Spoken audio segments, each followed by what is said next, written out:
All rise. Welcome to the Explainer Courtroom. I'm going to be your presiding judge today, and we are officially putting the Cambridge AS and A-Level Arabic 9680 syllabus on the stand. Specifically, we're zeroing in on Paper 4, Section 2, essay questions. Now, listen closely, because just knowing the Arabic language, that is not enough here. The difference between walking away with a standard B and securing that elusive A star comes entirely down to one thing: mastering how you evaluate evidence and draw conclusions. Consider the virtual gavel banged and court in session. Let's quickly review today's court docket so you know exactly what we're tackling. We'll start with the charge sheet, then we'll move into cross-examining the text, followed by restocking the evidence. After that, I'm putting you to work with some interactive jury duty. And finally, we'll wrap it all up with the final verdict. All right, let's dive right in. Section 1, the charge sheet, also known as the case of the missing A star. The absolute biggest crime we see here is candidates failing to properly evaluate their evidence. So we have to ask ourselves, why exactly do students struggle so much with analytical depth and evaluating evidence?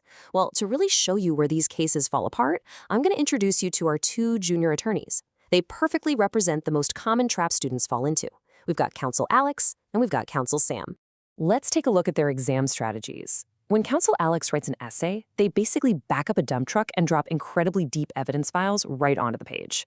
We're talking massive amounts of data, but absolutely no closing argument.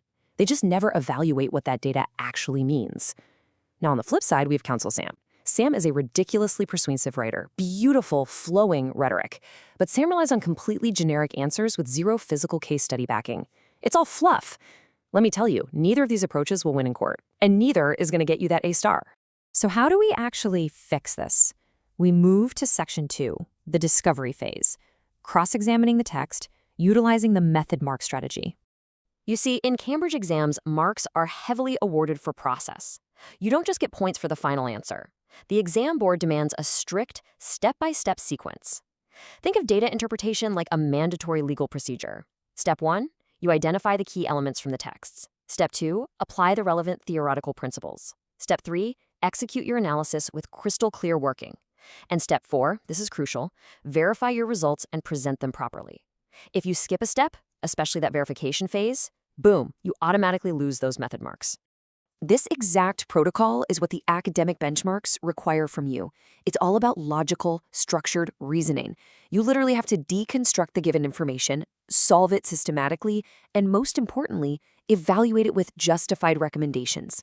You must prioritize analytical depth over superficial breadth. Your argument has to carry some actual weight.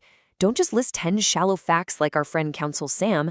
Give me 3 deeply analyzed points that lead to a rock-solid conclusion. Okay, Section 3, restocking the evidence. But hey, we're going to pause the trial for just a quick second to secure your legal counsel's feed. Consider the gavel struck right now. Make sure you hit subscribe for Ace the Exams at the handle @AceTheExams. You definitely do not want to miss our weekly masterclasses that give you the exact frameworks you need to ace these papers. All right, let's get back to the evidence. It is time to bring our absolute top witness to the stand, the principal examiner report. In our courtroom, this is the ultimate legal precedent. The report explicitly states, the classic mistake is providing generic answers, not specific to the question context. Always link every point to the given scenario. I mean, this is exactly what counsel Sam was doing wrong. If your essay could apply to just any generic topic and isn't anchored directly to the stimulus material provided in the exam prompt, you are quite literally just throwing marks away. Pulling straight from those examiner reports, we've got the top 3 critical warnings, and honestly, you should probably write these down. Number 1, candidates constantly confuse cause and effect. That's a logical contradiction mid-paragraph that will completely destroy our argument. Number 2, students forget to check their format, presentation, and terminology. And number 3, like we literally just talked about, answers are not specific to the context given.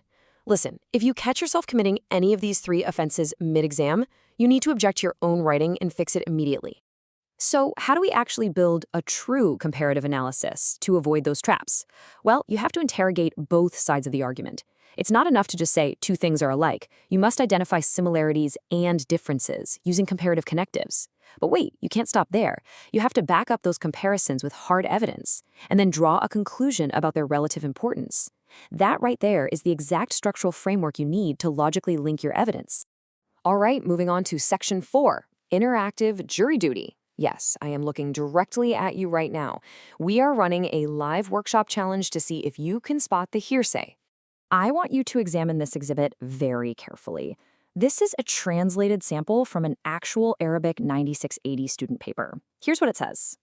The topic is very important and has many effects on society, which we can see in everyday life. Look really closely at that wording.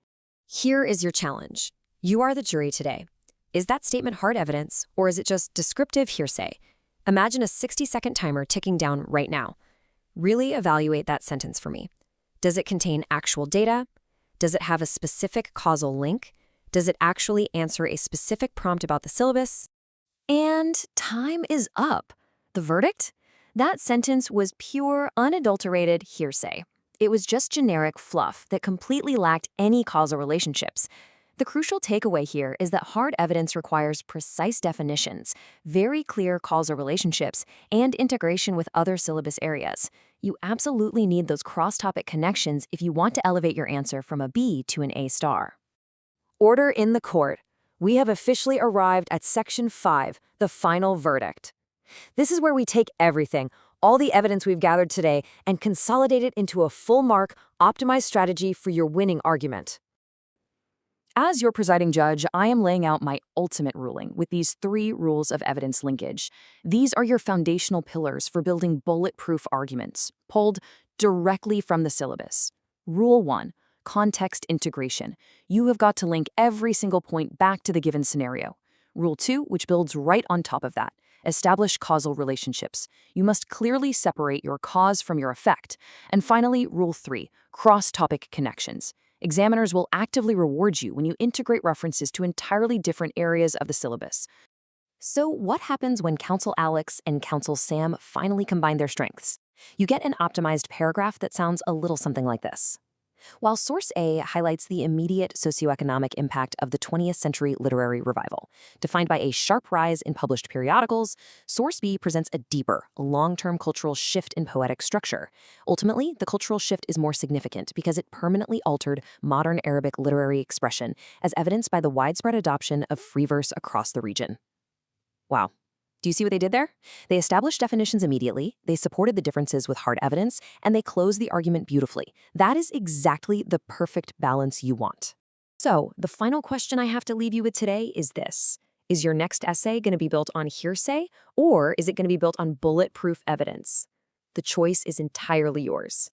Before you go, make sure you smash that subscribe button for @TheAceTheExams. Click the bell so you get all our notifications, and I want you to comment down below with your target level and your subject. Court is officially adjourned, and I will see you in the next masterclass.